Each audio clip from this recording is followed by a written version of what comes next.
Hmm? Hi guys, and welcome to a new episode on this channel. Today we will be talking about Mark Twain, one of Mark Twain's short stories, which is How I Edited an Agricultural Paper. Now, how do we know the story and what is the story behind of? Well, how I edited an agricultural paper. Well, this story, it talks a lot about papers. No, not contracts or anything like that, but newspapers that you write. Today we have Bruno Mars's biggest hit ever, Lazy Song, and then we have some Mark Twain coming up for this weekend. We also have fireworks, but it was canceled because of the heavy rain. And then, literally everything just like that. And yada, yada, yada. More stuff had happened just like that. And you know what else I want to say about this?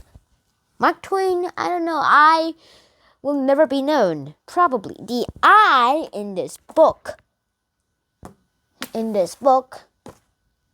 will never be known because they never say his name. Mark Twain might be a genius, but he might never even say about his own short stories series, people. And then the agricultural paper. What's this story about? The story about that is like there was a man who got some papers, and he was the editor, chief city editor of some newspapers and literally everything. So he later became an agricultural editor, and he wrote a lot. He edited everything that was crossed out and also edited spelling mistakes. And he also edited so much on the fact that he might have awarded a Nobel Prize if he demanded it. Yeah. Oh well. You just want to think about the whole world as one thing. You do that, right? Well, one slight problem. The I in this book also wanted to do that too. However, he could not because of one small reason. Mark Twain criticized some men in his newspaper, but however, he was challenged in a duel, and this is inspired by that duel. And he said, and he might have written right here, I will say that some people, he criticized the I in this book, criticized some people. And those people are like, hey, your newspaper's trash, and then threw out everything and said, I'm the new boss, after they killed the original boss, and said, everybody here who works here is fired, and give me back all your money. No, I'm just kidding. The money part isn't true. And literally, he got fired. Yes, fired. And then he had to go for another work. But then one of those people are like, hey, you're gonna go find work. They're like, we don't want him to. He's the guy who wrote it and edited it. So they were hired before that I could even get hired. And this continued on and on. And it was not pretty. And I have to say to you, everything was not pretty in this real estate.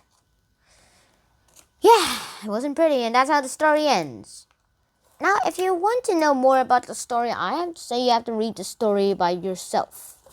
But however, just to get you a slight undertale, I want to say that this story might have a lot of action. It has too much action, not that much action, but kids might be able to still read it. Mark Twain, I don't know about him, but still, I want to say that he might be awesome and cool and all of that, but however, he does lack one thing. His imagination of expanding news and how he can improve his imagination of fiction on politics. He did do that, but racism was probably the only topic he could ever think about. He also was born on Halley's Comet and died on Halley's Comet. I guess that was the symbol for him to become a great writer. So, yeah, something just like that. So he died when he was like 76 years old or something like that. And that's practically it. So yeah, I hope you enjoyed this episode as much as I did. Please like, share, and subscribe to the channel if you haven't already. And I'll see you in the next episode. Shunhan out. Peace. Now let's see what this thing is made out of. Good, good, good. And now let's put it back together. See ya!